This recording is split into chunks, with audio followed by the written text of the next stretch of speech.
Hola, ¿qué tal jóvenes? ¿Cómo están? Sean bienvenidos a la clase de reproducción que corresponde a la semana número 10 de la pre. En esta semana vamos a tratar un montón de ítems porque es justamente una de las semanas más cargadas en cuanto a temario podemos hablar. Entonces, va a haber un poco de mitosis, va a haber un poco de meiosis, va a haber tipo de reproducción, sexual, asexual y hasta el final llegar a aparato reproductor. Así que de por sí el tema es bastante largo, vamos a empezar de una vez. Vamos a resumir lo que sea necesario como lo que pueda venir en un examen de admisión. Así que sin más alargar esta introducción, mi nombre es Josué Martínez de Biología en Evolución. Arrancamos con el tema, muchachos. Arrancamos. A ver, hablamos de la reproducción como tal. Debemos recordar que en la primera semana es una característica de los seres vivos que permite generar individuos nuevos. Y si hablamos de que fuera como una especie, o sea, no una reproducción de un individuo, sino de una especie, pues permitiría perpetuar a esa especie. Porque si siguen siendo de la misma especie, pues consideramos que son el mismo. Entonces lo mantiene, lo va a mantener en el tiempito. Cuando hablamos de reproducción hablamos de dos tipos, la reproducción asexual y la reproducción sexual, cada uno con sus distintas características, sus beneficios y sus contrapartes. Tenemos que en la reproducción asexual es una reproducción que no gasta mucha energía, que es una reproducción relativamente rápida y que te genera un montón de individuos. Pero la contraparte es que no te genera variabilidad. Y esa variabilidad es muy importante cuando hablamos de evolución. ¿Por qué? Porque si tenemos un individuo o una población que sean todos exactamente iguales porque se reprodujeron solamente por reproducción asexual, esta población está destinada a desaparecer. Porque como debes acordarte que el ambiente en el cual viven los individuos es un ambiente cambiante, que los factores pueden ir variando constantemente. Ahora, uno de esos factores es probable que pueda generar algo contraproducente para esa especie. Y si en esa especie todos son exactamente iguales, no hay ninguno que pueda cambiar un poquito, todos son exactamente iguales, viene el evento adverso, eso podría hacer que la especie desaparezca. Así que los seres vivos se caracterizan porque van a tener una reproducción sexual, sexual básicamente, algo que va a generar una variabilidad, y tienen también algunos la reproducción asexual. Ahora, ¿qué pasa con los organismos unicelulares? Ellos no son capaces de generar gametos. Ellos no son capaces de generar espermatozoide, óvulo, por ser unicelulares. Entonces, ellos se van a reproducir de manera asexual, pero van a tener otros mecanismos para generar variabilidad, ¿no? Por ejemplo, en las bacterias podemos encontrar conjugación, transducción, así que transformación también, por ejemplo, que puede hacer adicionar información genética dentro de la celulita y generar nuevas características, pero sin necesidad de formar un individuo nuevo. ¿Ya? Entonces, ellos van compensando así. Está bien, no tienen reproducción de tipo sexual, pero sí generan variabilidad. Mientras que su reproducción es de tipo asexual. Entonces, son formas en cuales los seres vivos tienen que ir adaptándose. En la reproducción sexual, como ya conocemos, hay variabilidad. El proceso es a través de gametos, pequeñas celulitas que están especializadas en formar individuos nuevos. Y los descendientes son genéticamente diferentes, porque hay una variabilidad, como todos están viniendo de 2, de 2, de 2, ahí va cambiando, va jugando. Eso lo vemos bien en la diapositiva de meiosis. Bien, tenemos estas dos, ya reproducción asexual y reproducción sexual. Acá un cuadrito de cómo vamos a trabajarlo durante este video. Tenemos la reproducción asexual en unicelulares y en pluricelulares. Entonces, en unicelulares, entonces estamos solamente en asexual, solamente en asexual. Tenemos división binaria, fisión binaria o bipartición, que es lo mismo, por gemación y por esporas. Y en pluricelulares tenemos reproducción vegetativa por esporas, gemación y regeneración. A pesar de que dos de ellos en cada lado se parecen en nombre, no hay por esporas y gemación y el otro también hay por esporas y gemación, vamos a ver que tienen algunas diferencias. Y ahí es donde quiero apuntar, ¿ya? Entonces, ¿cómo vendría una pregunta según San Marcos? En una pregunta te podrían decir tal característica, tal cosa va a pasar con ellos. Puedes clasificarlo. Y ahora hay que saber cuál de todas ellas es. Vamos a ver los criterios en cada una de ellas. Es un poquito más difícil que te venga el ejemplo directamente. No es tan memorístico, sino es aplicar lo que nosotros conocemos. A ver, reproducción asexual. Entonces tenemos en unicelulares, acuérdate que es el lado verde, teníamos el primer tipo, que era división binaria, también conocida como fisión binaria o bipartición. Tenemos esto de acá, mira. Tenemos a la célula progenitora. Entonces, acá tenemos en celestito a esta pequeña celulita de acá que nos va a servir como un pequeño, la progenitora, ¿no? Como la madre. Entonces, ¿qué va a pasar? En este caso es una célula, como te das cuenta, es eucariota. ¿Por qué es eucariota? Porque tiene núcleo, ¿no? Y este es un núcleo grandecito, ¿no? Entonces, en esta división binaria, en esta fisión binaria, de esta de acá, primero duplicó su núcleo. Después de duplicar su núcleo, se forma acá un pequeño, puede haber estrangulación o puede haber un pequeño tabique, un pequeño septo. ¿Ya? Depende bastante de la especie ahí. La cuestión es que los dos van a ocurrir al mismo tiempo. Mientras se va formando el núcleo, se empieza a dividir la célula. Mire, mire, acá los núcleos ya están separándose y acá ya, mira, ya está separándose también todo el material citoplasmático de la célula. Y al final tenemos dos individuos que son completamente iguales, parecidos genéticamente, exactamente idénticos, porque acá no hay variabilidad. Estamos en reproducción de tipo asexual, reproducción asexual. Muy bien. Entonces, ¿qué nos dice acá este textito? Típico de las bacterias, sí, por estrangulación en el plano medio. Acuérdate que esto de acá, en las bacterias, no hay esa formación del núcleo, ¿no? Porque las bacterias no tienen núcleo. Las bacterias son de tipo procariotas. También ocurre en algunos protozoarios, como es en este caso, ¿no? En este caso, como en las euglenas. Hay cariocinesis y citocinesis simultánea.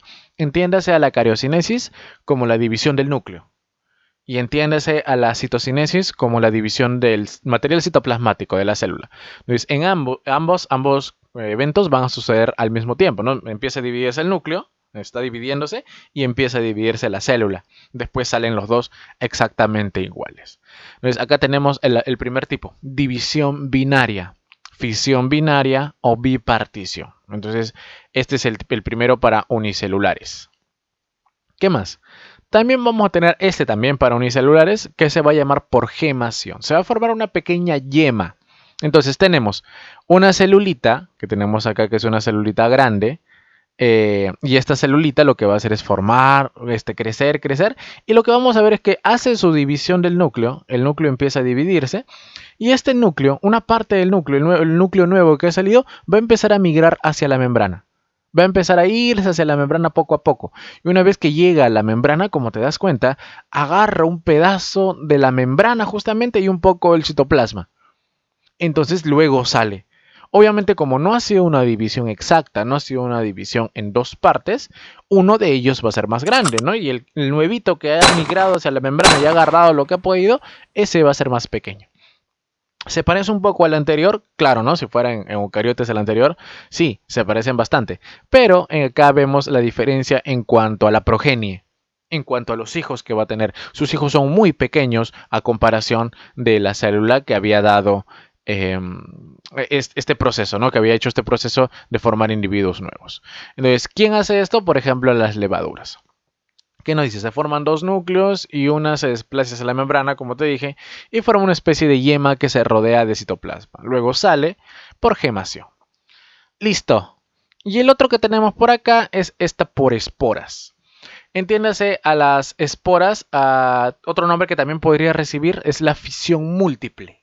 Fisión múltiple. O sea, hace rato habíamos encontrado que se podía llamar fisión binaria, pero ahora lo vamos a llamar fisión múltiple. En fisión binaria salían dos. En fisión múltiple, pues van a salir muchísimos. Por ejemplo, tenemos al plasmodio. Tenemos ahí una célula, una pequeña celulita que está tranquilita ahí. Y nos damos cuenta que ella está en el proceso de infección. En este caso, Plasmodium es un protozoario, ¿no? Causante de la malaria, del paludismo.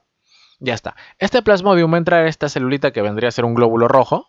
Y ahí adentro va a ser el proceso de división. Se duplica, se duplica, se duplica un montón. Van a salir un montón de estos plasmodium.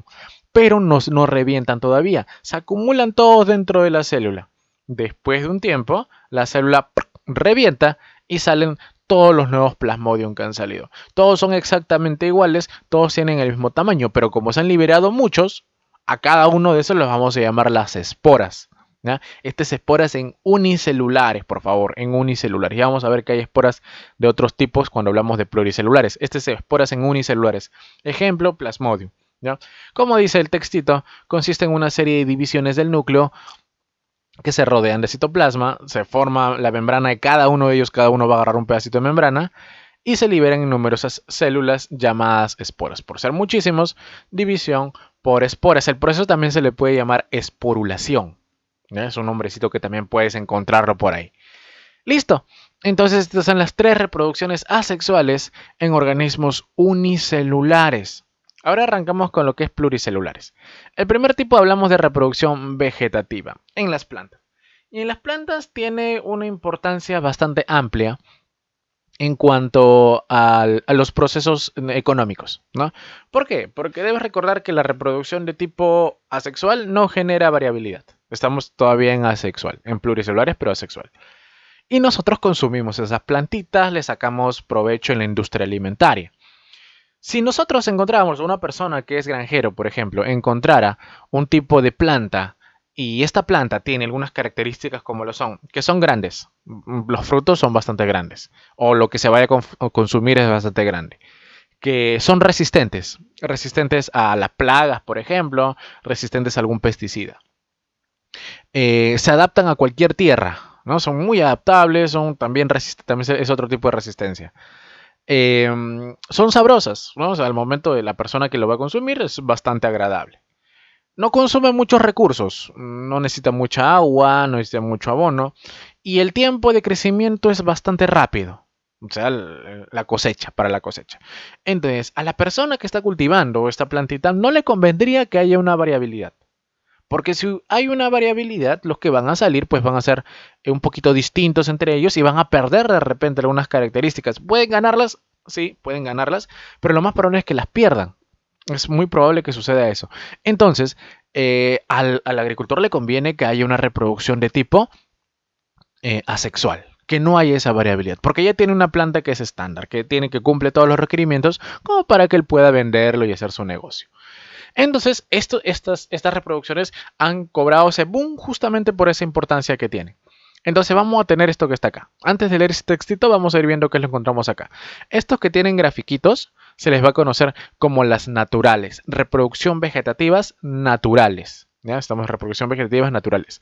Entonces, San Marcos considera básicamente a partir de los tallos. ¿Ya? Cuando vamos hablando de los tallos, ahí hablamos de su reproducción. También hay en raíz, también hay en hoja. Eh, Reproducción vegetativa, pero San Marcos se enfoca bastante en los tallos. Mira, por ejemplo, acá tenemos un tallo suculento, un tallo que va a tener forma de tubérculo, con bastante almidón dentro. Acá tenemos al tallito, el tubérculo. Entonces, ese tallito es un tallo subterráneo que almacena una gran cantidad de almidón. Entonces, ¿qué va a pasar? Agarras a esos de ahí, a ese tallito, a la papita, no la agarras, la plantas en otro lugar y de esos ojitos que tenía, de ahí te va a salir otra plantita. Otra plantita totalmente igual a la que estaba hace rato. Entonces hay una reproducción de tipo vegetativa, ¿no? ¿Por qué? Porque tiene los nutrientes y tiene las células que son meristemáticas. Eso de ahí, si no recuerdas, puedes regresar a la clase de semana 3, 4, 4 si no me equivoco, de tejidos, donde hablamos de tejidos meristemáticos en plantas. Para hacer un poquito recordar eso que pasó, son células que son capaces de generar un montón de mitosis para generar partes nuevas de la plantita. Células embrionarias, ¿no? Listo. Entonces, esto es el caso del del tallo en forma de tubérculo. Esto es en caso del tallo de tubérculo. Ya está. A ver. Listo, ¿qué más tenemos por acá? Tenemos al bulbo, mira, ahí está el bulbito. El bulbo también va a ser un tallito. Tallito que tiene otros tipos de modificaciones, las yemas las tiene internas, tiene capas. Entonces también es una reproducción vegetativa, ¿no? Agarras una cebollita, la pones en otro lado. Y te sale uno igualito, una totalmente igual. Otro que vamos a tener es el rizoma. El rizoma va a ser un tallo subterráneo, ¿ya? Un tallo subterráneo, pero que va a empezar a alargarse. No es tanto como el tubérculo que almacena un montón de almidón, ¿no? En este caso tenemos que ese tallito va a ir por abajo, o por la parte superficial también, pero bien pegado a la tierra, ¿no? Se le conoce también como los tallos rastreros. ¿Quiénes tienen eso? Por ejemplo, lo puede tener el pasto. Si tú has ido a un parque, has agarrado el pastito, no esas hojitas, las jalas y sale así todo su tallo y empieza a levantarse. Por más de que era chiquitito, se vuelve así grandazo porque sale todo el tallo y empieza a levantar un montón más de pastito. Es que ellas tienen un rizoma. un tallo rastrero, un poquito subterráneo, de donde van a salir más y más plantitas. Ahí está, es el rizoma. ¿Qué más? ¿Qué más hay por acá? A ver, tenemos hialosestolones, que es un tallo en este caso, que es un tallo aéreo. El tallito sale, empieza a doblarse y va en forma horizontal. Y una vez que llega, se entierra y sale otra plantita nueva. Entonces estamos viendo que estos son mecanismos de reproducción vegetativa a través de tallos. Pero como te dije al inicio, estos de acá se les conoce como las naturales. Y va a ser naturales, ¿por qué? Porque estos que estamos viendo acá puede ocurrir con o sin el hombre, sin ningún problema. El tallito, la papita puede venir un animalito, lo que sea, o puede rodar porque es redondita, si es que tengo una pendiente, puede suceder, ¿no? Puede llegar a otro lado. El bulbo también, el rizoma ya es más obvio que sí, y el estolón también. Entonces, son procesos que pueden pasar de manera natural. Ahora, hay reproducciones vegetativas que no ocurren de manera natural, que no va a ocurrir así porque sí, que la planta no puede hacer algo para que suceda. Entonces, ¿quiénes tenemos? Tenemos a los métodos artificiales que te les he puesto ahí, ¿no? Que también son a través de tallos que tengan yemitas.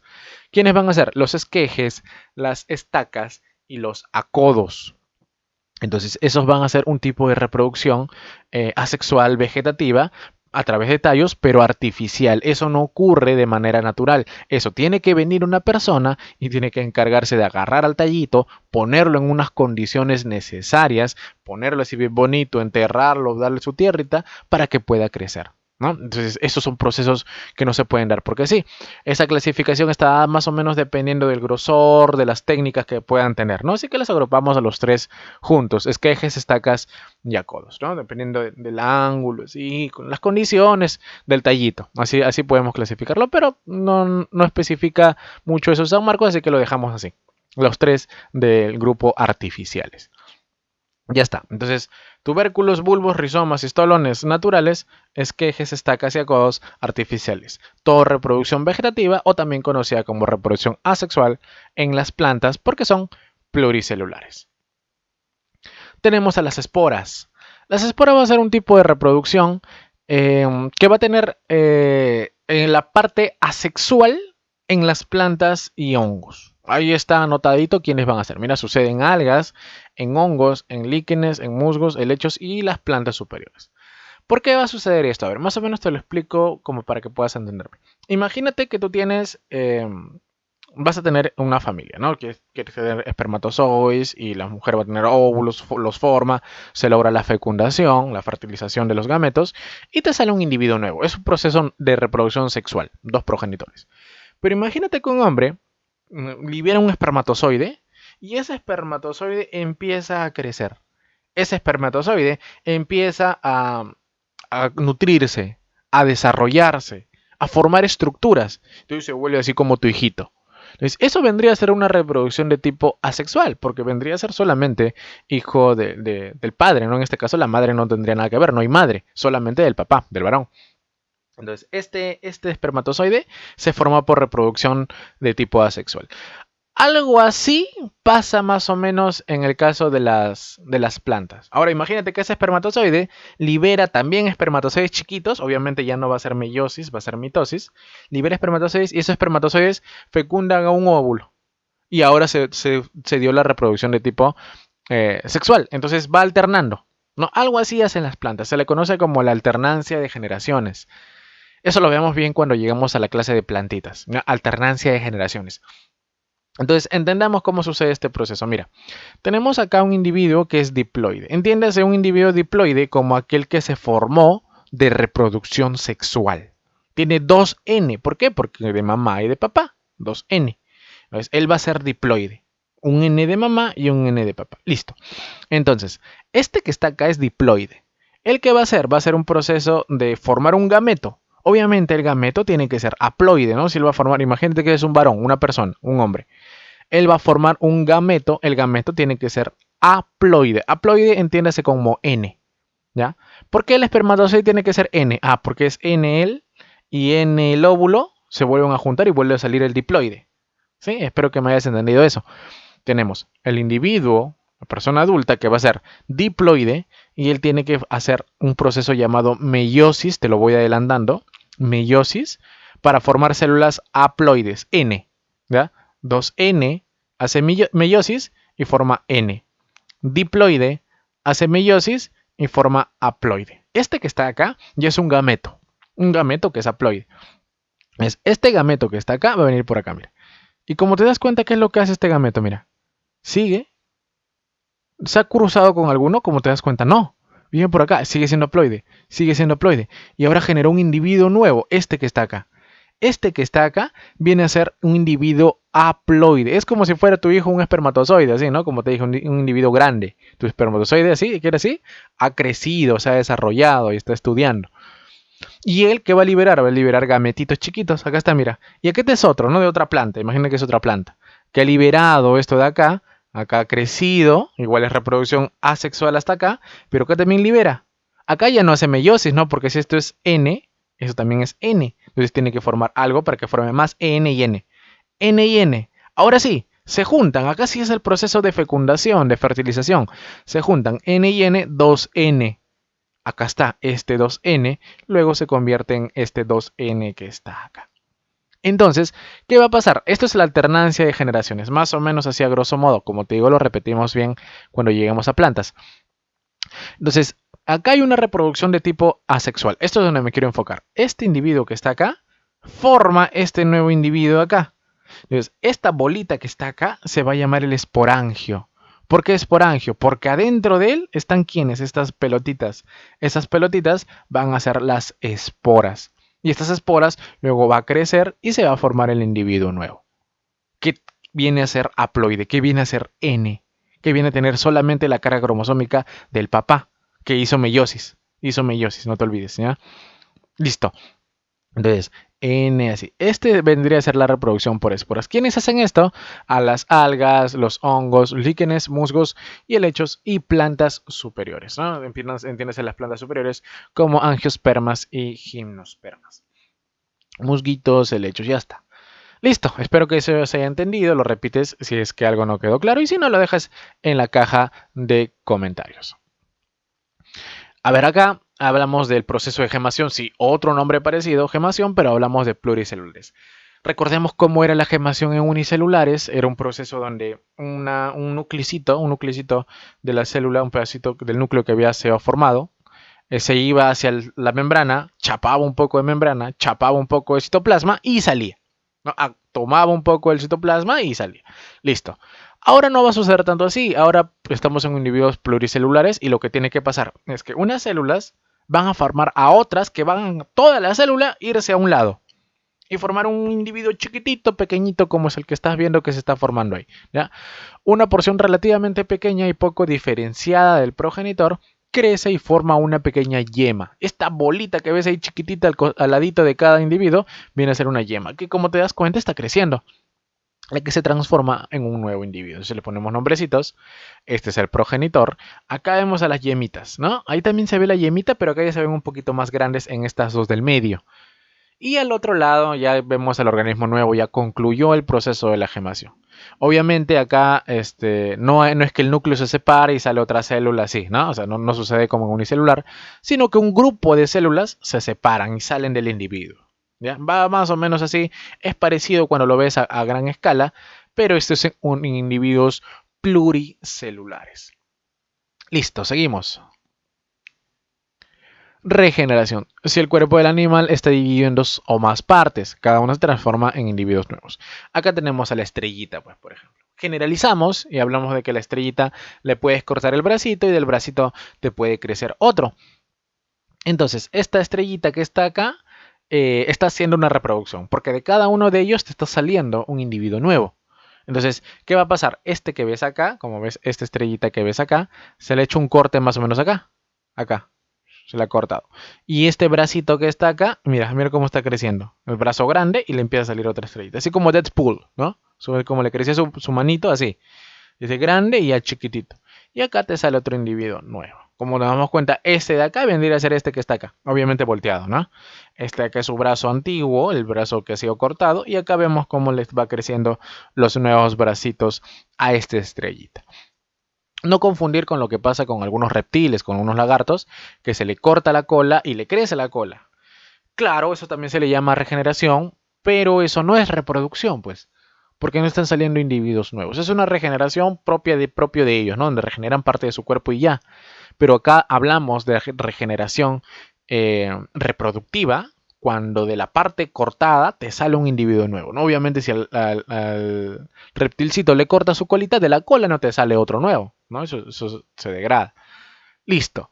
Entonces, esto de acá es el proceso de regeneración. Otro organismo que también tiene este tipo de reproducción son las planarias. Acá está la planaria. Mira, igual la planaria, ¿no? Hacemos el cortecito a la mitad y de acá, de cada lado de la planaria te sale uno nuevo. Va creciendo poco a poco, ¿no? No es que salga así como el brazo de pícoro, así rápido, no. Va creciendo poco a poco, va formándose poco a poco porque las células tienen que organizarse, tienen que diferenciarse. Es un proceso un poquito más larguito, ¿no? No es que tenga así un cuerpo de repuesto, así que ¡blah! Lo saque. Así no funciona. ¿Ya? Listo. Entonces, esta es regeneración en planarias, en estrellas de mar, en pluricelulares. Bien, terminamos con la reproducción de tipo asexual. Hablamos ahora que para todo esto que ha pasado, se tiene que ocurrir el ciclo celular. Y no solamente para eso, sino para otros procesos más. ¿Por qué? Porque estamos viendo que se forman células nuevas. Entonces vamos a ver cómo se forman estas células nuevas. Obviamente hemos querido que sean células totalmente iguales, porque era asexual, así que queremos células iguales. Entonces, ¿cómo ocurre este proceso? Mira. Acá están los eventos que ocurren en el ciclo celular. Lo podemos dividir primero en dos escalas, en la primera escala en dos grupos importantes, amarillito y las flechas. Amarillito se le conoce como la fase M, que es la división en sí, la mitosis, y las flechas se le va a conocer como la interfase. Entonces, ¿cuál sería la interfase? G1 más S más G2. Todo eso viene a ser la interfase. Muy bien, la interfase, como te das cuenta, obviamente acabo de comentarlo, también se divide en subetapas, que son G1, S y G2. Pues dejamos un ratito M, hablamos un poquito de la interfase en este ciclo celular. G1 y G2 se encargan del crecimiento. ¿Cuál es la más larga? G1. Dura más tiempo y es la donde el crecimiento va a ser más abrumador. ¿Por qué? Porque no solamente va a ser un crecimiento porque sí, sino que la célula misma va a cumplir una función determinada. La función para la cual ha sido diseñada, ¿no? Si tenemos una célula, por ejemplo, que es del páncreas, esa célula se va a encargar de formar insulina, glucagón, dependiendo del tipo de célula, o jugo pancreático, o se va a encargar de formar el bicarbonato, esas cositas, los va a formar. O sea, cumple una función determinada, ¿no? Hace transcripción, traducción y hacer proteínas te genera el crecimiento celular. Hace respiración celular, todo lo que tú conoces. Ya está. Entonces, es como te das cuenta, es el evento que más dura. Después, hay un proceso de la fase S, que sería la flecha que está en azulito. En esta etapa vamos a ver que el ADN se va a duplicar. Y la duplicación es importante, ¿por qué? Claro, porque si yo quiero tener dos células al final, de esto se trata el ciclo celular, no formar dos células iguales. Si yo quiero formar dos células iguales al final, pues cada una tiene que tener su propio ADN. Y el ADN tiene que ser exactamente igual. Entonces el proceso de la duplicación del ADN es un proceso muy controlado, es un proceso muy exacto que va a hacer que la célula forme otras cadenas de ADN para que se los lleve la célula nueva que va a salir, ¿no? Para que salgan dos células totalmente iguales, incluso en el material genético. Dura más o menos. Y la fase G2 es el crecimiento celular, pero acá va a ser básicamente porque se van a formar estructuras importantes para el proceso de la división, ¿no? Se van a polimerizar algunas enzimas que van a hacer el proceso de desaparición del núcleo, por ejemplo, para que haya una buena división. Este proceso pues se hace con enzimas y esas enzimas, que son justamente las que van a estar encargadas de la división de la fase M, esas se van a formar en la fase G2. Es bastante corta a comparación de las demás, y está listo con eso ya la célula para el proceso de división. Acá al costadito vemos que dice G0, es G0, ya no es Go, es G0. Es un proceso de especialización de la célula. Pasa que la célula a veces pierde algunas características por ganar otras. Eso se le llama especialización, ¿no? O sea, por ejemplo, la neurona. La neurona ha ganado unas características que otras células no tienen. Su forma, por ejemplo, una forma alargada, estrelladita, con unas pequeñas vesículas alrededor, con un montón de bombas de sodio y potasio a lo largo de todo su axón, con un montón de canales incrustados en la membrana para el ingreso de cloro, sodio, calcio, para la liberación de neurotransmisores, con vainas de mielinos. Es una célula muy especializada que ya vimos en el sistema nervioso. Muy, muy especial la neuronita. Entonces, esta neurona, al tener estas características, ha perdido otras. Y una de las que ha perdido ha sido justamente la división. Claro, si quisieras dividir una neurona, es un poquito más complicado, ¿no? O sea, ¿cómo la divides? ¿Para qué lado? Sería la mitad, tendrías que cortar el axón que es delgadito, un hilito, tendrías que cortarlo a la mitad. No, no, no es eficiente. Entonces, ella pierde esta capacidad de hacer esa división. Hablamos de este proceso de perder esa capacidad de dividirse como G0, la etapa de especialización. Además vemos que ahí tiene unos, en G1 y en G2, vemos unos puntos, unas rayitas que dice checkpoint, son puntos de control. ¿Ya? Donde van a estar las proteínas ciclinas y las quinasas dependientes de ciclinas para controlar que todo el proceso esté ocurriendo correctamente, ¿no? Si el proceso ha ocurrido correctamente, permiten que la célula siga avanzando, ¿no? O sea, hay un checkpoint ahí, hay L-ciclinas, se unen a las quinasas, todo un procesito así bien bacán, que hace que la célula, se formó bien, está listo para dividirse, ya avanza. No, vamos a otro punto, está bien, ya sigue, avanza. ¿Qué pasa si no estuviera correcto los procesos que hubo antes del checkpoint? La célula o puede repararlo, se puede arreglar de algún modo, o si no, la célula no te divides, compadre. Listo. Entonces, esos son los checkpoints, los puntos de control que encontramos en G1 y en G2 con las ciclinas y las quinasas dependientes de ciclinas, proteínas muy importantes para el control del ciclo celular. Ya está. Y ahora sí hablamos de la fase M, que tenemos a la profase, metafase, anafase y telofase. Y citocinesis. Entonces eso lo vemos acá en la siguiente diapo. A ver, ¿qué tienes que entender de esto? Que esto lo está haciendo una célula que sea diploide. 2N. ¿Ya? 2N, como lo que vimos hace rato, 2N. Entonces, vamos a hacer el proceso de 2N, 2N, 2N. Y en la duplicación del ADN, ese 2N va a convertirse en 2N doble. Entonces entiendes así. En la fase G1 tenemos 2N simple. 2N simple. O sea, las cadenas tienen, por ejemplo, imagínate el humano, ¿ya? Tiene 46 cromosomas. Entonces va a tener los 46 cromosomas en forma de palitos. Palitos, nomás, palito, palito, los 46. Ya está. Después que ocurre el proceso de la duplicación del ADN, ahora ya no va a ser 2N simple, ahora sí no se va a convertir en 2N doble. O sea, vamos a tener 46 palitos, pero palitos dobles. Así como esos cromosomas que tienen forma así de conejito de X, así. Esos son los cromosomas dobles. ¿Y por qué están dobles? Porque ya ocurrió la etapa de la duplicación. Usualmente los cromosomas se ven simples, ¿no? Usualmente los cromosomas más conocidos son así simplecitos.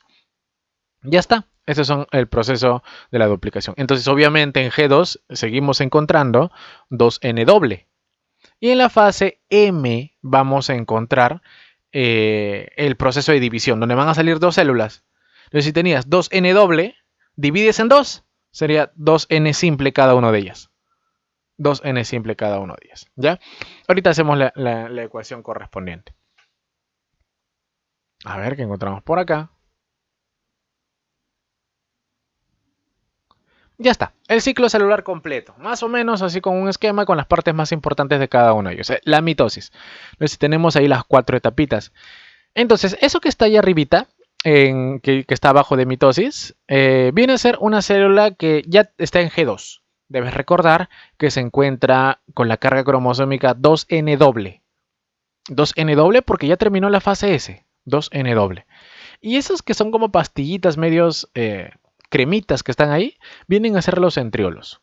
Recordar en célula que hablamos un poquito de los centriolos, que eran los organizadores del citoesqueleto, de los microtúbulos que estaban en toda la célula dispersos por ahí.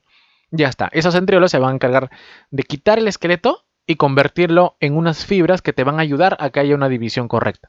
A esas fibras la voy a llamar uso acromático o uso mitótico también se le puede llamar. Nos enfocamos un poquito más en lo que hay dentro del núcleo. Como te dije, ya pasó la etapa S, entonces tenemos 2N doble. 2N doble. Obviamente, como te dije, si todo el proceso va a ser división celular, células iguales, en todo rato vamos a encontrar 2N. Y al final te tienen que salir 2N también. Así que jugamos con eso. ¿ya? Entonces 2N doble entra a división, terminó G2, entra a división. Listo, entonces entramos a la profase. La profase va a ser un proceso, la primera etapa del ciclo celular, donde esta pequeña celulita va a empezar a formar un uso acromático. Como te dije, el citoesqueleto, básicamente los microtúbulos, empiezan a formarse, estaban ya distribuidos en toda la célula y ahora ellos empiezan a polimerizarse. O sea, se desaparece el citoesqueleto y empieza a formarse el uso acromático a partir del citoesqueleto que estaba formado. Esos centriolos empiezan a irse ahora a los polos. O sea, imagínate que eso fuera un planetita y el planetita va a tener extremos, ¿entiendes? Los extremos como los polos. Y como te das cuenta también, la membrana del núcleo empieza a desaparecer. Todo empieza. Acá en profase todo comienza. Ya está. El nucleolo, que es el puntito que ves dentro del núcleo, también ya desapareció por completo. Y las fibras que está ahí, las fibras que estás viendo ahí, que era la cromatina, empieza a formarse como cromosomas. No te olvides que el cromosoma es la cromatina pero enrollada, condensada. A eso me refiero. Entonces ya se enrolló y ahora se forman los cromosomas. Ahí creo que lo puedes ver bien bonito, como si fueran cromosomas dobles, ¿no? Son cromosomas dobles. A eso me refiero con 2N doble. Entonces 2N doble en este caso, él es 4. 2N doble, él es 4. Ya está. Ahora, pasamos a la metafase. En la metafase, esos cromosomas ya desapareció todo el núcleo, el nucleolo, ya se ubicaron en los polos bien bonito. Entonces, esos cromosomas dobles empiezan a alinearse en el ecuador, exactamente en el medio. Mira cómo están totalmente alineaditos entre ellos. Entonces, estamos viendo que siguen siendo cromosomas dobles, ADN doble, ADN doble. Ya está. Entonces, ahí están los centriolos y los centriolos van a hacer que el uso cromático se empiece a enganchar. Se empieza a enganchar a todos los cromosomas dobles. Entonces, uno para cada lado, ¿no? Entiéndase a un cromosoma doble como una X, donde si partimos a la X en dos, en un corte vertical, te van a salir dos brazos, dos palitos, que se les va a llamar cromátides. ¿Ya? Hacemos hincapié en eso. Tenemos al cromosoma en forma de X. Hazle un corte en un tajo así vertical. Y te van a salir dos bracitos que van a ser las conocidas cromátides. Cromátides. Ya está. Ahora esas cromátides, ¿qué es lo que van a hacer? Van a empezar a, como te das cuenta, se acorta el uso acromático empieza a disminuir su tamaño y eso va a hacer que las cromátides, como te dije, mira, compara la imagen de metafase con anafase, se separen. Se separan las cromátides. Entonces, ¿cuánto sería su carga cromosómica de este? Virtualmente hablando y así con respectivos errores y con debate, como puedes llamarlo, se le puede llamar que es una célula 4N, porque ya los tiene separados. Ahora hay algunos que dicen, no, sigue siendo 2N porque las cromátides son iguales. Sí, también es verdad. Entonces, bueno, para cuestiones técnicas lo voy a llamar como una célula 4N. Pero como te digo, es una etapa totalmente virtual que esto va a desaparecer rapidísimo. No tiene que ser 4N, acuérdate que estamos con 2N. Entonces, ¿por qué? Porque ahora ya al separarse ya tenemos cromosomas no dobles, como estaba arriba en metafase. Mira, arriba tenemos 4 cromosomas dobles. 4 cromosomas dobles. Ahora abajo en anafase tenemos 8 cromosomas simples. Creo que sí lo puedes notar revisando las imágenes. Jalados por el acortamiento del uso acromático. Ya está. Y se dividen a nivel de los centrómeros, ¿no? Los centrómeros es la parte media de los cromosomas. Ya está. Ahí están los cromosomas dividiéndose.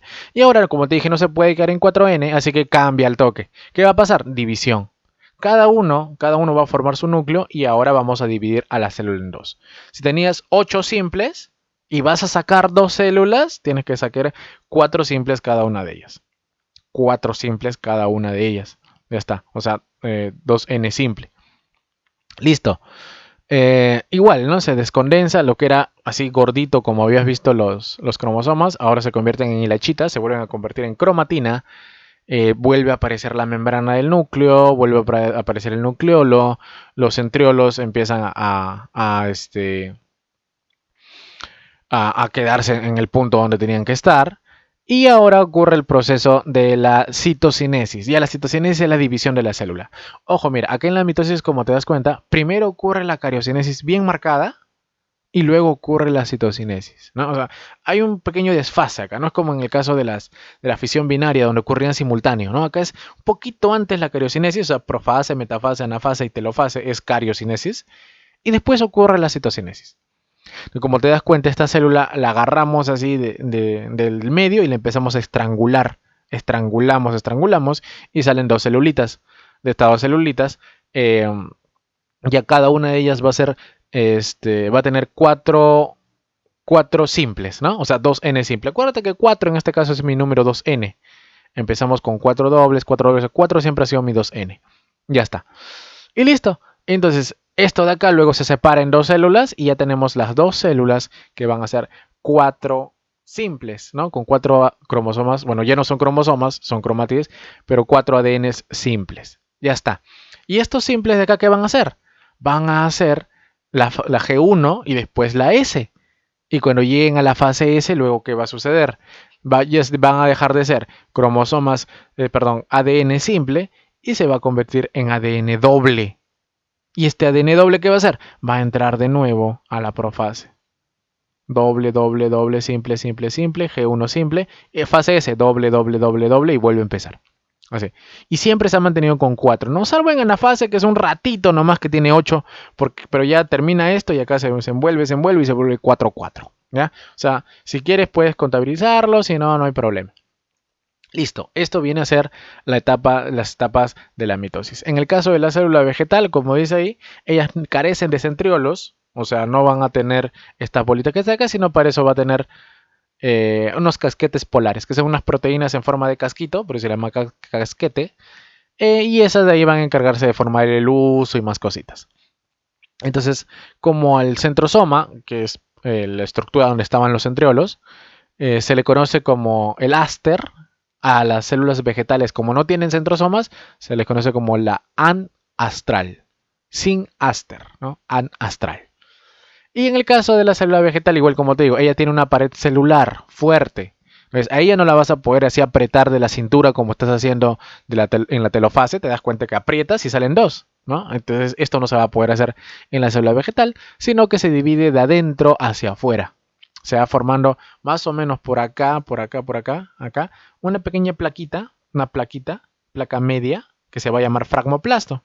Y esa plaquita va a empezar a crecer y al final va a dividir esto en dos. Crece en dos. Pero esta parte de acá se mantiene constante, porque hay una pared que lo mantiene ahí, para que no haga este proceso de estrangulación. La estrangulación es como si lo hicieras hacia adentro, ¿no? De afuera hacia adentro. Y cuando es planta es de adentro hacia afuera. Cuando es célula animal la conocemos como división centrípeta, ¿sí? Y cuando es división en plantas, célula vegetal, se le conoce como la centrífuga. Ya está. Esto es más o menos la mitosis, así a grosso modo, espero se haya entendido lo necesario. Es cuestión de que esto sea como un repasito.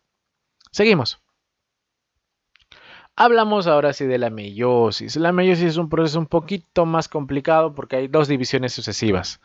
En este proceso de divisiones vamos a formar gametos. ¿Entiendes eso? ¿Ya?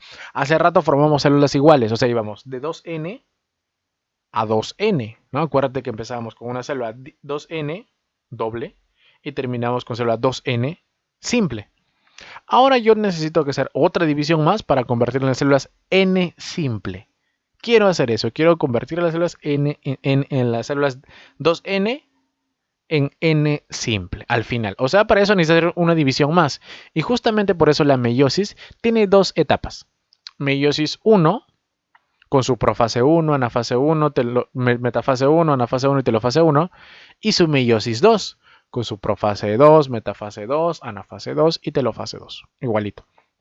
Entonces vamos a ver cuáles son las diferencias. ¿Qué tienes que acordarte de esto? Que todo lo que vaya a ocurrir es para formar gametos, para formar espermatozoides u óvulos. Tenemos que la etapa más importante de la meiosis es la profase 1. ¿Y por qué es la más importante? Porque acá va a darle la variabilidad. Esa variabilidad que estábamos buscando para generar gametos. Los gametos se forman porque tienen esa variabilidad y esa variabilidad genera individuos nuevos. ¿Dónde se va a dar esa variabilidad? En la profase 1. Obviamente en la meiosis 1, la primera instancia. Entonces, tenemos esto acá.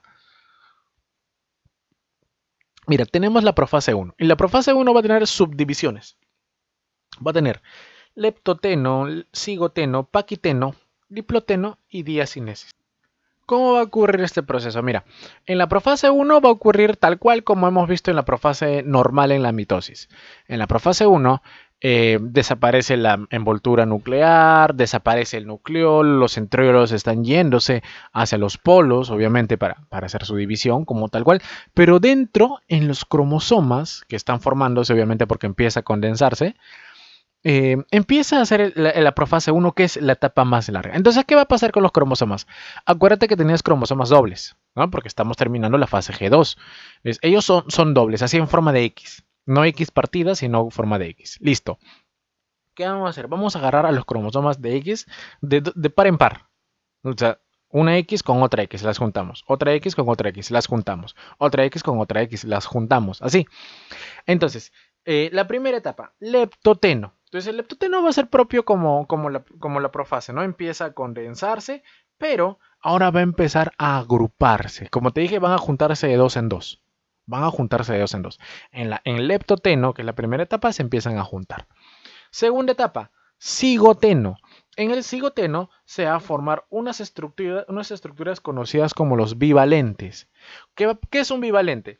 Cuando esos dos X, imagínate dos X que tienes, los juntas, los vas a juntar bastante, y al momento de juntarlos va a venir una proteína de cierre, que va a hacer que no solamente estén juntos, sino que se queden totalmente pegaditos, ¿no? Imagínate que tienes tu casaquita, una casaca abierta, y tú lo juntas así. Lo puedes juntar con un botoncito por ahí, pero no es como que vengas con un cierre y lo cierres por completo. Eso vendría a ser el cigoteno.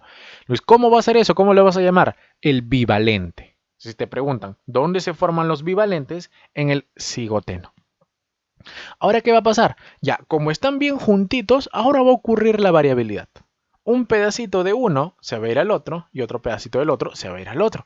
Acuérdate que tenemos los cromosomas dobles, ¿no? Dobles y encima están apareados de dos en dos. O sea, dos X juntas, así. Dos X bien juntitas.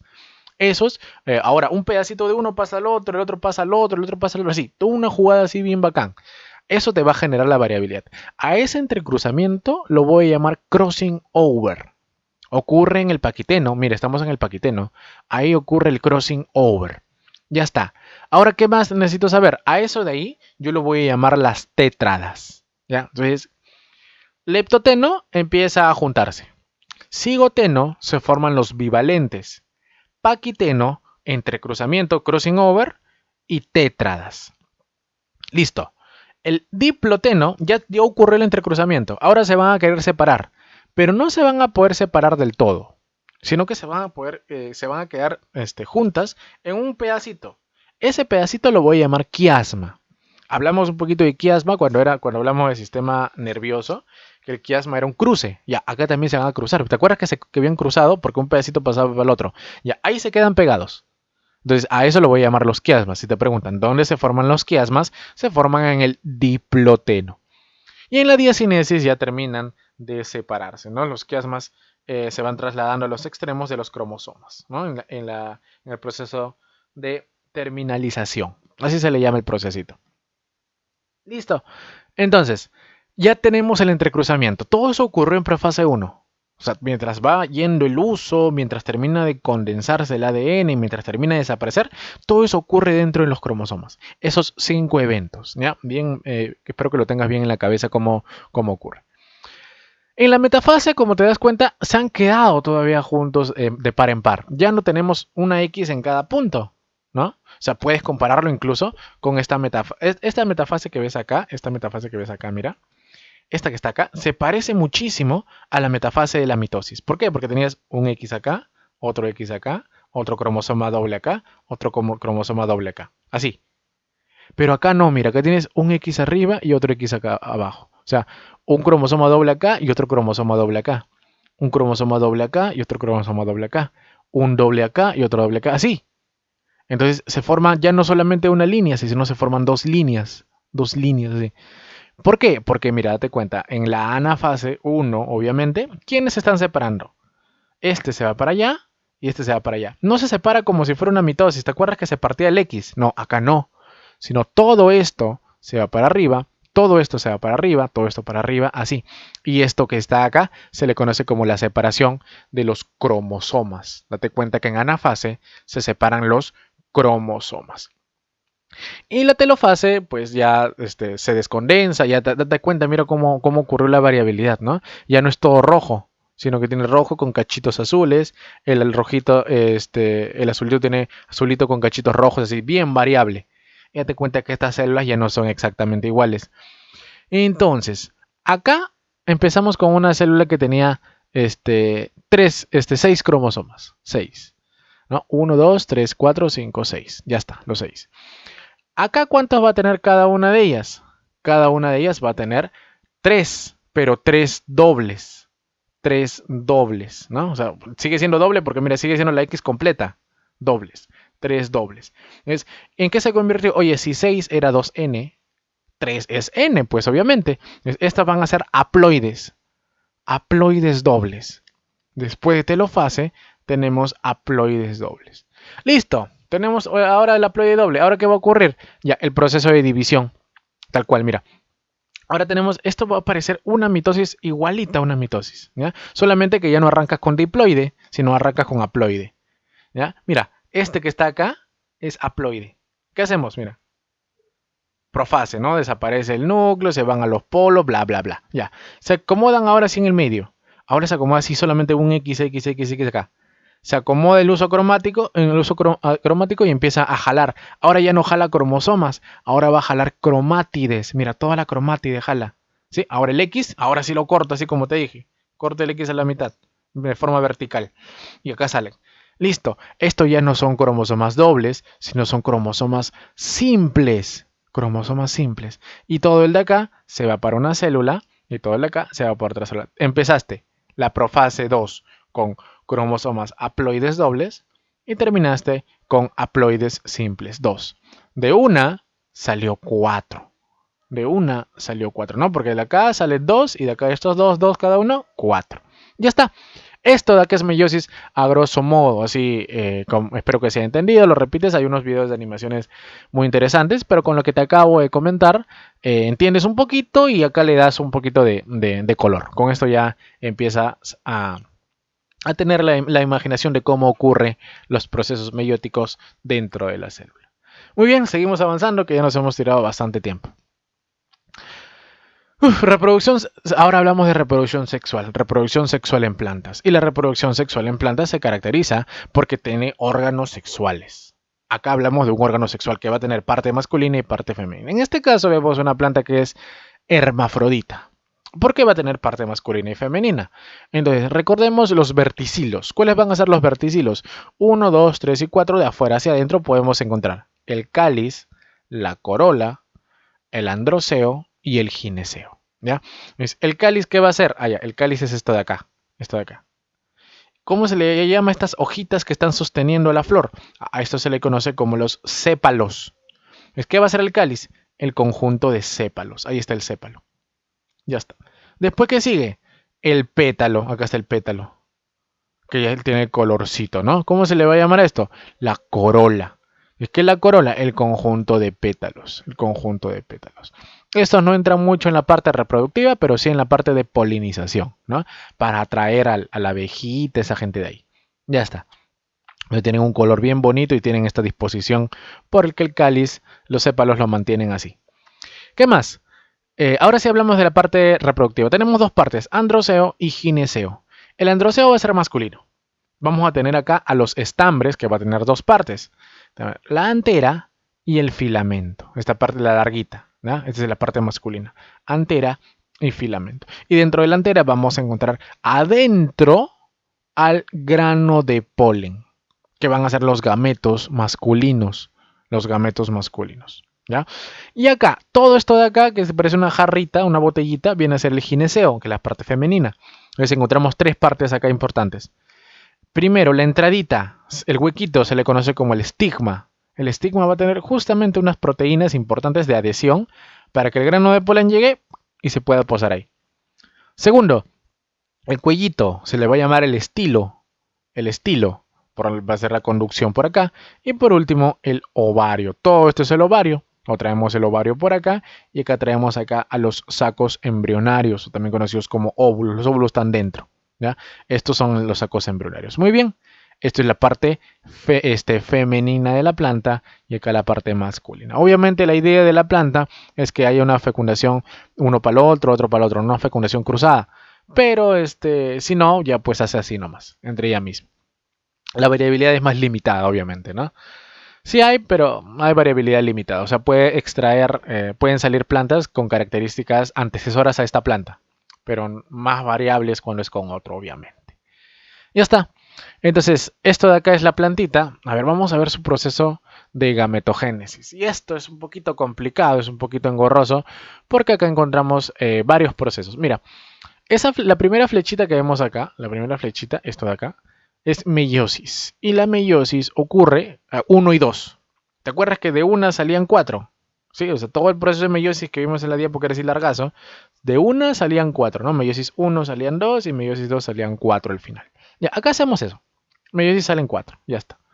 Entonces, esta que está acá la partimos acá y ya salen 4. Acá están las 4, separaditas. Le ponemos nombrecito. Estamos en el caso masculino. Y el caso masculino se le va a conocer como anótalo porfa, microesporogénesis. Microesporogénesis. La microesporogénesis se va a caracterizar porque va a empezar con una célula, obviamente diploide, que va a ser que se le conoce como el microsporocito. Después de las dos meiosis, meiosis 1 y meiosis 2, tenemos células que se van a llamar las microesporas. ¿No? Acá ya terminó la meiosis, ya tiene su variabilidad cada una de ellas, ya está lista. Agarramos una de ellas, una microespora. Y la microespora lo que va a hacer es, acá dice, cariocinesis. Debes acordarte que la cariocinesis es la división del núcleo. Es que está acá, divide su núcleo, mira. Acá está. Ahora es una célula con dos núcleos. Una célula con dos núcleos. Y ahora uno de ellos, el que está acá abajo en este caso, hace otra cariocinesis más. Entonces te va a formar una célula con 3 núcleos. Esa célula es una célula de 3 núcleos. Y esta célula tiene nombre. ¿Qué es esto? El grano de polen, pues. El grano de polen va a tener 3 núcleos. Es una célula haploide, que ha hecho 2 cariocinesis, una cariocinesis y otra cariocinesis. Y ahora tienes una célula de 3 núcleos. Cada núcleo va a tener un nombre específico, ¿ya? Entonces tenemos ahí la que está señaladito por la flecha, se le va a conocer como el núcleo del tubo. Y las otras dos, que son más chiquitas, se le conoce como los núcleos espermáticos. Núcleo del tubo y 2 núcleos espermáticos. Los principales, los protagonistas, los núcleos espermáticos, obviamente. Entonces lo dejamos ahí un ratito. Un proceso más sencillito en el caso del gameto masculino de la planta. ¿Ya? Te olvides que se llama microesporogénesis. Vamos en el caso femenino, que si es un chanchazo. Ahí me sale el nombre, grano de polen todavía se llama. Ya está. En el caso del gameto femenino, ya no se va a llamar microesporogénesis, sino se va a llamar megaesporogénesis. O también macro, algunos libros lo llaman como macro. Lo llamamos megaesporogénesis en este caso. Tenemos a la célula que es diploide, el megaesporocito. El megaesporocito va a ser meiosis 1 y 2, igualito, 1 y 2, y ahora te va a formar una célula así. Y de esta van a salir 4, ¿te acuerdas? 4, acá está. Ahora tenemos acá la megaespora. Pero como te das cuenta, 3 de ellos mueren. 3 de ellos degeneran. Mientras que todos estos que están acá, cada microespora te formaba una célula. O sea, acá te van a salir 4, 8, te van a salir 8 granos de polen. Acá no. Acá solamente uno de estos, una megaesporocito, se convierte en una megaespora. Los otros 3 mueren. ¿Y es importante que haya esto? Sí, porque ya hay variabilidad y encima ya está lista para la fecundación, ¿no? Porque es haploide, debe ocurrir esto. La cariocinesis igual, ¿no? Uno de ellos, solamente el único que ha sobrevivido, hace cariocinesis de forma una célula de 2 núcleos. Otra cariocinesis se forma ahora una célula de 4 núcleos. Otra cariocinesis se forma ahora una de 8 núcleos. Son 3 cariocinesis consecutivas. Y ahora esta de 8 le hacemos una nueva forma de ordenarlo, una nueva disposición. ¿Qué hacemos? 3 para arriba. Acá están, 3 para arriba. 2 de ellos se van acá al medio y se fusionan, mira, se juntan, se fusionan, ¿eh? O sea, si cada uno era N, este de acá ya es 2N. Ah, cuidado. Y ahora, otras dos se van acá al lado. Y una de ellas crece grandaza y se pone acá en el centro. A veces un poquito más acá. Pero la cuestión es que se diferencia bastante de las otras dos. ¿Tienen nombres cada una de ellas? Sí, le ponemos nombrecito. A las tres que están acá arribita, les ponemos nombre antipodales o antípodas. Antípodas. Ahí está. A estos que están acá fusionados se le llaman núcleos polares. No te olvides que es 2N. Todas son N menos este de acá, que es 2N. Igual este de acá. Todos son N. Todos son N acá. Acá. Solamente este de acá es 2N. Porque se fusionó, ¿no? Ya está. A estas dos de acá, este con este que está acá, la vamos a llamar sinérgidas. Y a este que está acá en el medio, grandazo, va a ser el núcleo, la núcleo oósfera. Entonces tenemos una célula de 7 núcleos porque ya se fusionaron dos, ¿no? Eran 8, ahora tenemos 7. Listo. Esto es la gametogénesis. ¿Qué tenemos que acordarnos? Ya, las fusiones. Mira, te voy a spoileando. Tenemos acá un núcleo espermático que viene y se fusiona con los núcleos polares. Entonces, N y 2N sería 3N. Si algo 3N se va a formar acá, mira. Y el otro núcleo espermático se va a fusionar con la ósfera. N y N, 2N. O sea, acá va a ocurrir un proceso de doble fecundación. La doble fecundación se va a caracterizar porque se va a formar N, una célula de 3N y otra de 2N. Doble fecundación. Eso ocurre en las angiospermas. Para entender este proceso te traje un pequeño video que lo extraje del canal de Peter Klappa, un canal que tiene muy buenas animaciones. Obviamente está en inglés, pero acá te lo vamos a describir con lo que ya hemos visto hace rato, porque vamos a ver cómo se ponen en acción los núcleos que hemos revisado en el proceso de la gametogénesis en plantas. Entonces comienza, mira, obviamente es una planta que es una planta hermafrodita, que va a tener una parte masculina y una parte femenina. Creo que se nota al ojo, ¿no? Ahí están las anteras y está el pistilo. Es una planta angiosperma porque va a formar frutito, ¿ya? Le hacemos un pequeño cortecito para ver qué es lo que hay dentro. Nos vamos con la parte femenina primero, dentro del ovario. En el ovario tenemos al megasporocito que hace su meiosis. Meiosis 1, de todo lo que ocurre dentro, y meiosis 2. Ya, ahora, ¿qué pasaba? ¿Te acuerdas? Ya, ella formaba 4, pero uno de ellos solamente quedaba. Los otros 3 morían, ¿no? Este que está acá se convertía en la megaespora. Y justamente se llama megaespora porque mira, pues mira cómo que lo que pasa con el tamaño. Es enorme. Este que está acá es enorme. Primer proceso que ocurre. Primera cariocinesis, ¿no? Ocurre división del núcleo. Después, segunda cariocinesis. Ya no tenemos 2, ahora tenemos 4 núcleos. Y después, ¿qué va a hacer? Otra cariocinesis. Ahora tenemos una célula de 8 núcleos. ¿Qué va a pasar con estas celulitas? Van a empezar a migrar para cada lado. Entonces, a las 3 de arriba le va a empezar a salir membrana. Esas 3 van a ser las conocidas antípodas o antipodales. Las 2 del medio van a ser los núcleos polares. Y abajo, los que están en la esquina, esas dos que se agarraron membrana, se van a conocer como los núcleos sinérgidas. Y el rojito va a ser la oósfera. Como te das cuenta, es un poquito más grande, es más resaltante que los demás. Esto ocurre dentro del órgano reproductor femenino de la planta. Vamos a ver qué es lo que ocurre ahora en la parte masculina. Nos vamos hacia la parte de arriba, hacia las anteras, y ahí no te olvides que encontramos al grano de polen. El grano de polen era una célula que ya tenía 3 núcleos. Esto es más rápido, ¿no? O sea, acá en el video te lo explica porque es un proceso rapidísimo. En realidad todavía tiene 2 núcleos ahí. Pero falta una pequeña división. Ya está listo para dividirse, ¿no? O sea, ese rojito ya está listo para partirse en 2 y ser 3 núcleos, ¿ya? Entonces, los 2 rojitos vienen a representar los núcleos espermáticos y el blanco se va a llamar el núcleo del tubo. Se libera el grano de polen y se encuentra con el estigma. Y se llama justamente núcleo del tubo porque mira qué es lo que va a hacer. Mira. Forma el tubo polínico, por donde van a empezar a entrar los núcleos espermáticos, que son los importantes. Ya está. Entre el núcleo del tubo, o sea, una vueltita, nunca entra por arriba, entra por abajo, una estructura llamada el micrópilo, y al momento de entrar, termina la separación. Ya tenemos a la célula de 3 núcleos. El núcleo del tubo se degrada, se junta con una sinergia y se acaba. No pasa nada, ya cumplió su función. Un espermático, mira, se junta con la ósfera y el otro espermático también sale por el micrópilo y ahora se va a juntar con los núcleos polares. El de la ósfera sería Oósfera. Y espermático, 2N. Y el último espermático sería espermático y más los núcleos polares, que son 2, o sea, 2N más N, 3N. Entonces se da un proceso de doble fecundación. Es justamente esto importante porque le va a dar unas estructuras típicas al fruto de la planta para que ella pueda sobrevivir a distintas condiciones. ¿Ya? No te olvides que voy a dejar también el link del canal de Peter ahí abajito en la descripción por si quieres ver algunas animaciones. Ya está. Seguimos por acá. A ver. Y esto es lo que tenemos que ver acá, las partes del fruto. Las partes del fruto se van a formar justamente por la doble fecundación. Acá tenemos dos que son las importantes. En rojito, perdón, en verdecito, esto que es una plantita chiquitita, viene a ser el embrión. Y el embrión se formó de la primera fecundación, del núcleo espermático más la oósfera, o sea, N más N.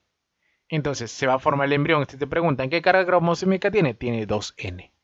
Se formó de la primera fecundación. Pero ella no está sola, pues, porque tiene que crecer, tiene que buscarse comidita. ¿Y comidita dónde encuentra? Acá, en esta estructura de relleno que se lo va a llamar el endospermo. Y este endospermo va a ser ¿qué cosa? Va a ser producto de la primera de la fecundación del otro núcleo espermático, N, más los núcleos polares, que eran 2, entonces eran 2N. O sea, N más 2N sería 3N. Si te preguntan el endospermo cómo es, sí, el endospermo es triploide. Tiene carga 3N.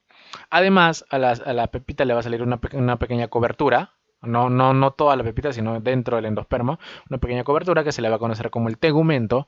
Ahora sí, toda la pepita va a tener así la parte más rígida que le va a dar protección, firmeza, que se le va a conocer como el endocarpio. ¿Sí? Lo encontramos igual en la pepita.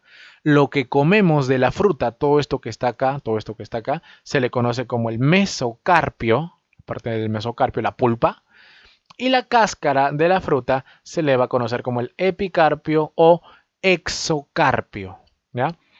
Endocarpio, mesocarpio y exocarpio, las partes del fruto. Obviamente este fruto es lo formado la planta de tipo angiosperma, ¿no? Porque ellas son las que se caracterizan por tener estos frutos. Listo. Y esto fue lo que es reproducción sexual en plantas. Vamos ahora sí con aparato reproductor humano. Reproducción en animales con principal ejemplo en el caso humano, ¿no? Obviamente reproducción sexual. Tenemos que ver las partes de los órganos reproductores, ¿no? Algo sencillito, no es tan anatómico esto, así que algunas partecitas y esta imagen me encantó porque tiene bien definidos los sectores, ¿no? Para que no puedas confundirte. Le ponemos nombrecito a cada uno de ellos. Acá está, estos son los nombrecitos. Bien, le ponemos nombrecito, como te dije, a toda esta parte de acá. Vamos primero por el lado izquierdo. Vamos a encontrar obviamente ahí el pene, ¿no? La estructura copuladora del varón, el pene. Les encontramos que va a tener el huequito por donde va a salir, o sea, el final de la uretra, se le va a conocer como el meato uretral. Esa parte, a ver, vamos a señalar, ¿ya? Este de acá, el meato uretral, perfecto. Esta parte de acá, obviamente la cabecita del pene es el glande, la parte más voluminosa del pene. Esto que está acá es el cuerpo cavernoso. Cavernas, tiene huequitos, es porque se va a llenar de sangre y es el que le va a dar justamente la erección al pene, ¿no? Entonces el cuerpo cavernoso. ¿Qué más? Acá encontramos al pubis, ¿no? El pubis adelante de la vejiga. Acá está la vejiga, justamente que es la parte urinaria, donde se concentra toda la orina. Para hacer referencia, que tenemos la parte digestiva, que tenemos al colon, ¿no? El colon que es parte del intestino grueso, y acá el recto, ya por acá ya va a salir, obviamente, acá sería el ano, ¿no? Que es el recto y acá el colon que ya está en la parte final, el colon sigmoide. Acá vamos a tener a la vesícula seminal, ¿no? Y acá vamos a tener a la próstata, ¿no?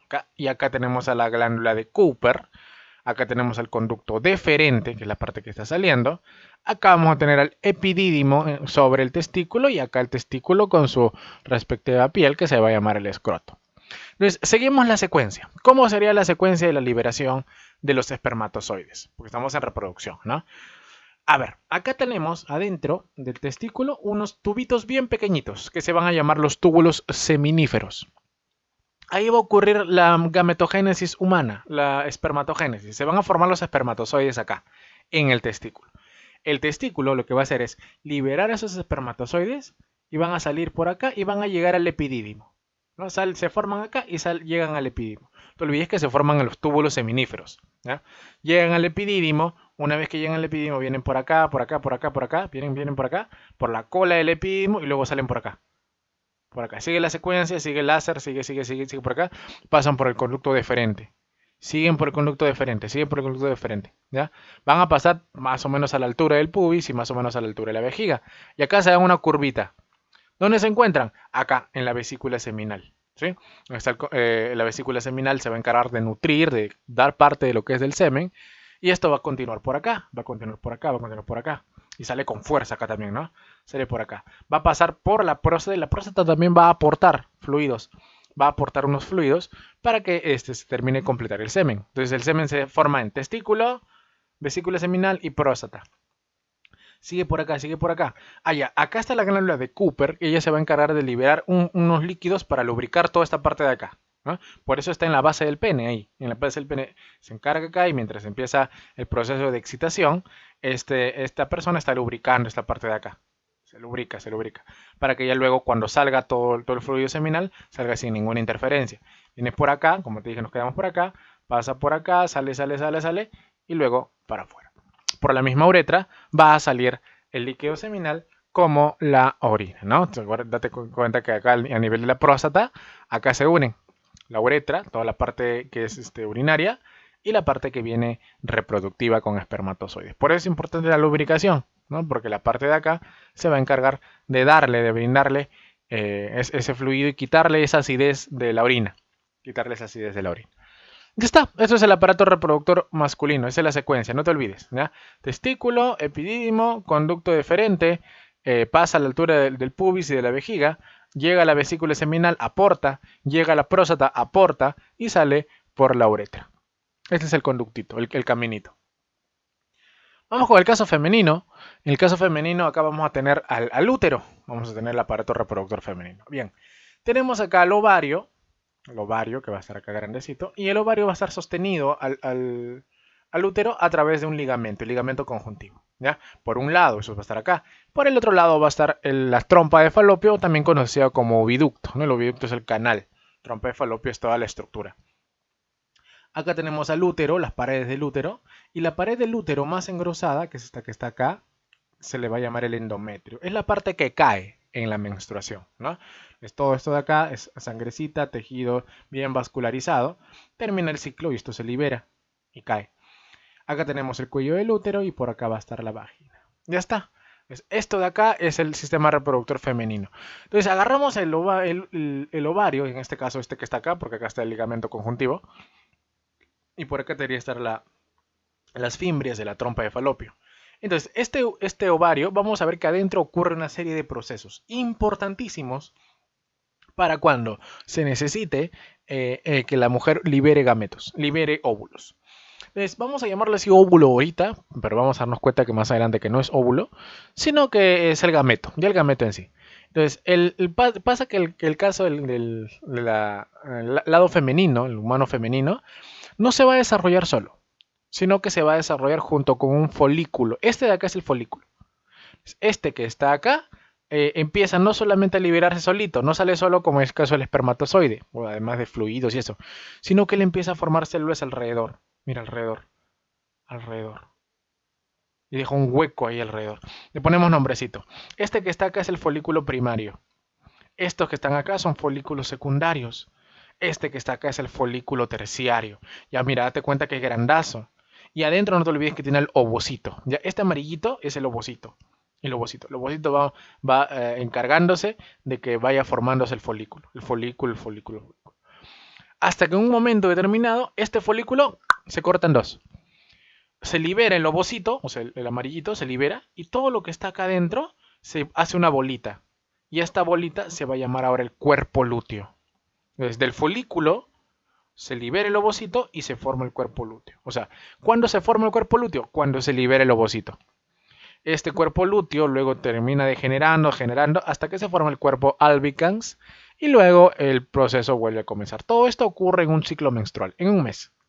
En un mesecito, ¿no? Y esto va a ocasionar también la caída y subida y bajada de hormonas, que va a hacer que en el caso de la mujer se dé los cambios hormonales que produzcan el sangrado y el proceso de ovulación. ¿Ya? Ovulación es cuando se libera el ovocito. Muy bien, entonces, a ver, vemos qué encontramos acá. Hormonas del ciclo menstrual. Vamos a tener unas hormonas que van a ser típicas del ciclo menstrual en una etapa. Estamos utilizando un ciclo menstrual habitual que tenga 28 días, y del día 14 va a ser el día de la ovulación. Y que su periodo, o sea, el sangrado, o sea, esa bolita rojita, vaya a ser pues más o menos unos 5 días, 5 a 6 días por ahí, máximo. Es un periodo regular. Entonces, ¿qué tenemos que ver acá? La presencia de hormonas, la cantidad de hormonas que van a ir eh, formándose en distintos eventos. Como te das cuenta, al inicio del ciclo menstrual, o sea, el día 1, 2, 3, la única hormona que podría estar dando pie, o sea, la que se está formando, es la hormona FSH, amarillito. Las demás están por abajo, empiezan a crecer, pero más adelante. Ahora se tiene la hormona FSH. ¿Por qué es importante la hormona FSH? Va a ser aquella hormona, su nombre completo es la hormona folículo estimulante. Eso lo vimos en el sistema endocrino. Folículo estimulante se va a encargar de qué cosa? De el desarrollo folicular, de que el ovocito empieza a formar el folículo. ¿Te acuerdas? Folículo 1, folículo 2, 3, primario, secundario. Ese desarrollo es justamente por la hormona folículo estimulante. Ya está. El folículo empieza a crecer, empieza a desarrollarse. ¿Hasta qué día? ¿Hasta qué día? Allá, como te das cuenta, vamos a tener la hormona también estradiol. Pero la hormona estradiol no se formó desde el primer día. El estradiol es el principal del grupo de los estrógenos. ¿Ya? ¿Cuándo se empieza a dar la hormona estradiol? Es que la hormona estradiol se ha dado a partir de que el folículo ya ha crecido un poquito. O sea, si te preguntaran, ¿quién ha formado la hormona folículo estimulante? Eso tienes que acordarte que era la adenohipófisis. Es una hormona cerebral, ¿no? Es una hormona que está del sistema endocrino por arriba, en el sistema hipotalámico hipoficiario. Eso tenemos que recordar. Pero ¿qué va a pasar? Esa hormona se va a encargar de ir hasta el ovario de la mujer y decirle, folículo, oye, ovocito, empieza a madurar. Ya, y se empieza a formar el folículo. Y ahora el folículo es quien me va a formar al estradiol. El ovocito es el que me va a formar al estradiol. Entonces, ¿por qué? Porque ya se ha desarrollado un poquito. Entonces, el estradiol empieza ahí, día 5 o 6, que ya empezó a formarse, empieza a formar también estradiol. Forma estradiol. ¿Hasta qué punto?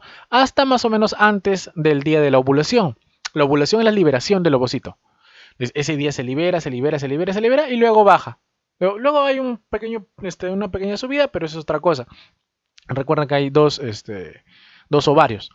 Bueno, como te das cuenta, la que tiene un pico desmesurado, un pico bien marcado solamente en la ovulación y después ni aparece, es la LH, que es la hormona luteinizante. También otra hormona que libera la hipófisis. ¿Ya?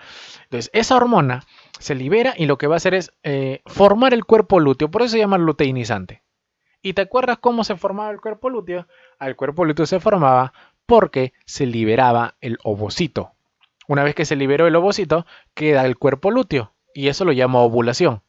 Y entonces solamente hay en esa etapa, ¿no? Justamente en la etapa de ovulación. Y como te das cuenta, la última, la progesterona, es una hormona que no existe prácticamente del día 1 al 14, que se le conoce como la etapa proliferativa, sino que existe del día 14 en adelante, que se le conoce como la etapa secretora. ¿Ya? ¿Por qué? Porque justamente es formada por el cuerpo lúteo. Y el cuerpo lúteo se formaba ¿dónde? En la ovulación. Entonces, a partir de la ovulación, recién hablamos de que se va a formar la progesterona. ¿Ya? Los niveles hormonales ahí para que puedas repasar. Folículo estimulante y luteinizante, hormonas que se liberan en la hipófisis. Y estradiol y progesterona, hormonas que se liberan en las gónadas, ¿no? En el ovario, ahí.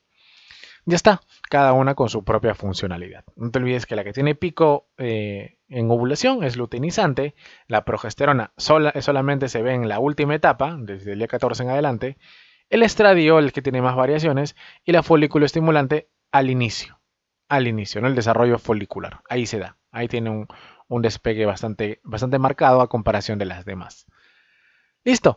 Esto va a hacer qué cosa? Que cuando haya estos procesos, las hormonas vayan subiendo y bajando, la mujer vaya cambiando. Como te das cuenta, mira, eh, esta progesterona al final cae, el día 28 cae completamente. ¿Por qué? Porque el cuerpo lúteo se convierte en cuerpo albicans y eso degenera. Y una vez que eso sucede, todo el cuerpito de la mujer va a recibir una serie de cambios que al final va a hacer que todo el endometrio caiga. Todo el endometrio caiga y produzca el sangrado. Y eso va a hacer que se reinicie el ciclo al día 1. Y todo vuelve a empezar. Así, mientras la mujer tenga edad fértil. Porque los ovocitos ya los tiene contaditos. Vamos con el proceso de gametogénesis, ahora sí humana, esto es algo rapidito nomás, es una meiosis simple, una meiosis simple, donde vamos a encontrar distintos estadios. A ver, mira, muy parecido como en el caso de las plantas, en el caso del gameto femenino, van a degenerar la mayoría de ellos y solamente se forma uno. En el caso masculino también se forman cuatro, ¿no? Parecidos. Y le ponemos nombrecito primero al caso masculino, que es más simplecito. A ver, mira. Va a ser las espermatogonias. Son células que van a ser diploides. Y la espermatogonia va a ser un proceso de crecimiento. Entonces, ¿qué vamos a tener al final? El espermatocito 1. El espermatocito 1 sigue siendo diploide. El espermatocito 1 sigue siendo diploide, pero doble, ¿no? Diploide doble. Lo que habíamos visto en meiosis. Después arranca la meiosis 1. Esta parte de acá me representa meiosis 1. Meiosis 1. Entonces acá se va a salir ahora los espermatocitos secundarios, ¿no? Que es un proceso chiquito de crecimiento. Espermatocitos secundarios. Todos estos espermatocitos que están acá van a tener carga haploide doble, ¿no? Acá era diploide doble y acá es haploide doble. Después estas flechitas de nuevo división, que son dos, así juntitas en pares, es otra división más, o sea, la meiosis 2. Después de la meiosis 2, ahora tenemos los haploides simples, que se va a llamar las espermátidas. Espermátidas. Y al final hay un proceso de diferenciación conocido como espermiogénesis, que lo que hace la espermátide, la agarra, le pone cuello, le modifica el citoplasma, le pone flagelo y ahora se convierte en espermatozoide. Recordarse cuál es cuál, ¿ya? Espermatogonia diploide. O espermatocito 1 es diploide doble. Espermatocito 2 es haploide doble. Espermátida es haploide simple y el espermatozoide también es haploide simple, obviamente. ¿Ya? Listo. Y no te olvides que el proceso de ponerle cuello, ponerle cola, se le conoce como espermiogénesis o diferenciación. Ya está. En el caso del gameto femenino, muy parecido, le cambiamos las espermat por ovo. ¿Ya? Entonces le ponemos, en vez de espermatogonia, le ponemos ovogonia. En vez de poner espermatocito 1, ovocito 1, así, igual. Ovogonia, diploide. Ovocito 1, diploide doble. Ovocito 2, haploide doble. Ótide, haploide simple. Y el óvulo, pues haploide simple también, ¿no? Diferenciación, también hay un proceso.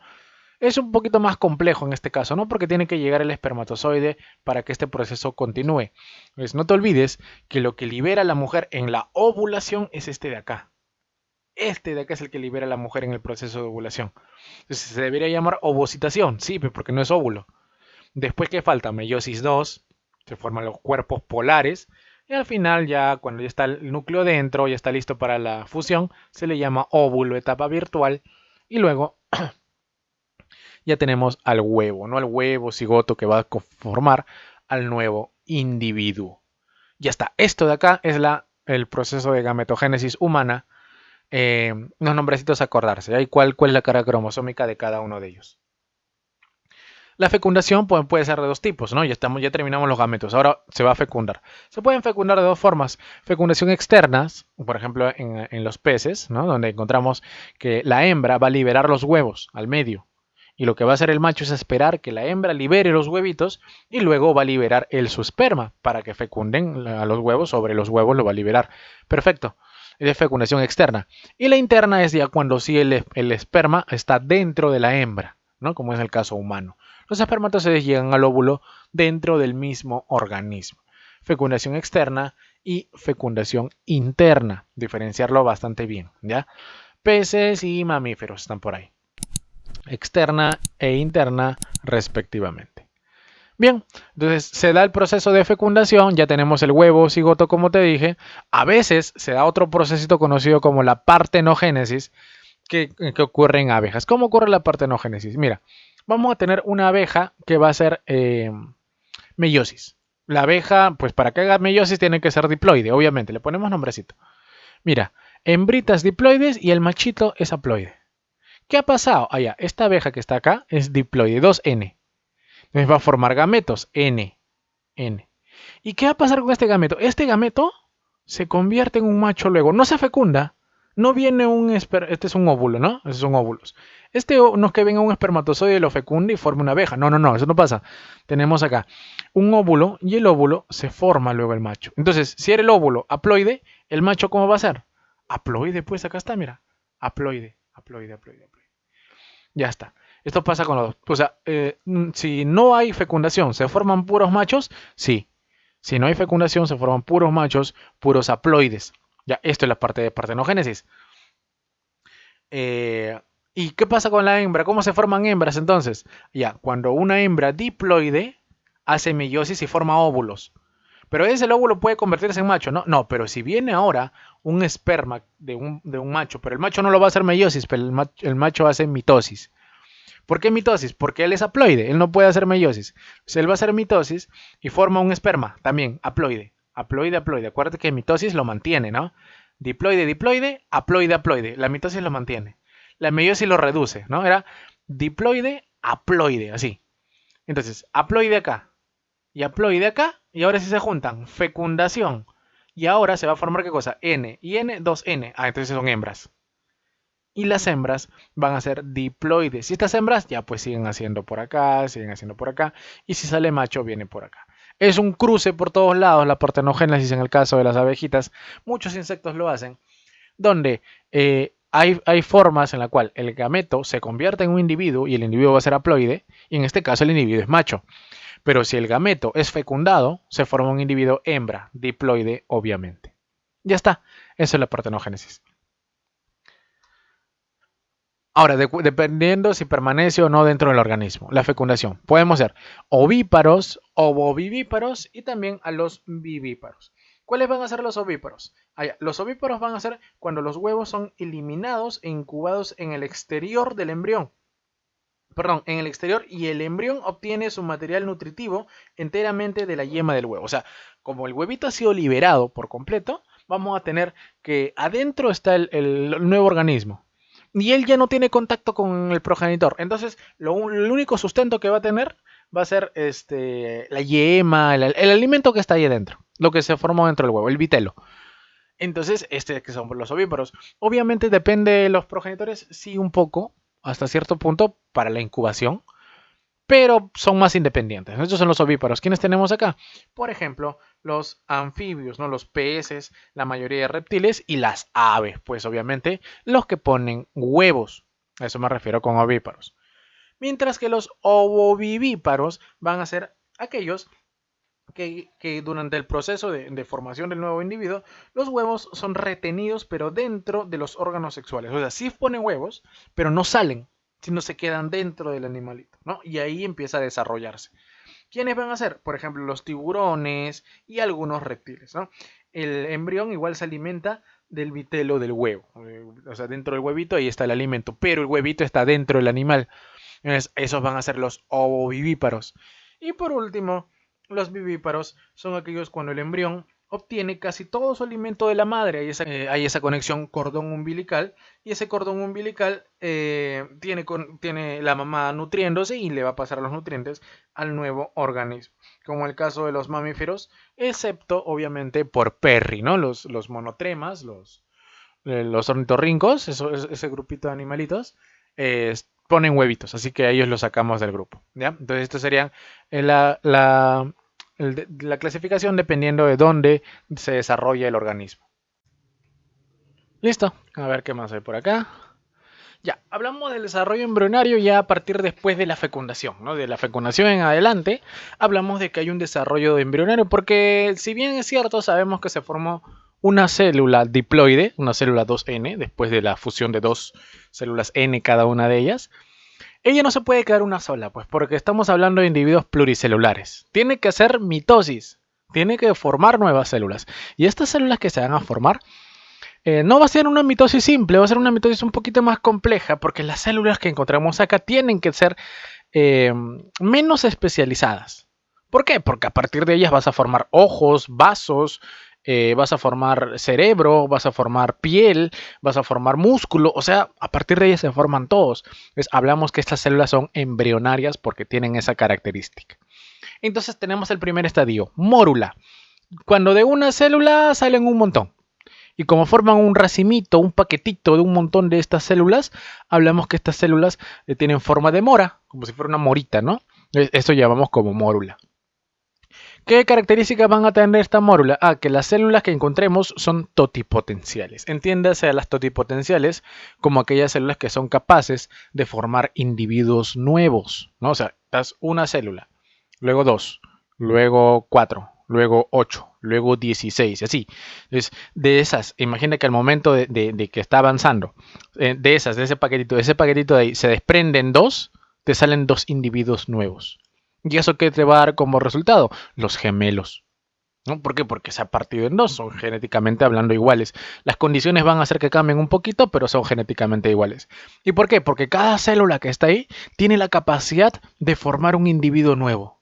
La llamamos células totipotenciales. Pueden hacer todo, pueden formar cualquier parte. ¿Qué más encontramos por acá? A ver. Dice blástula.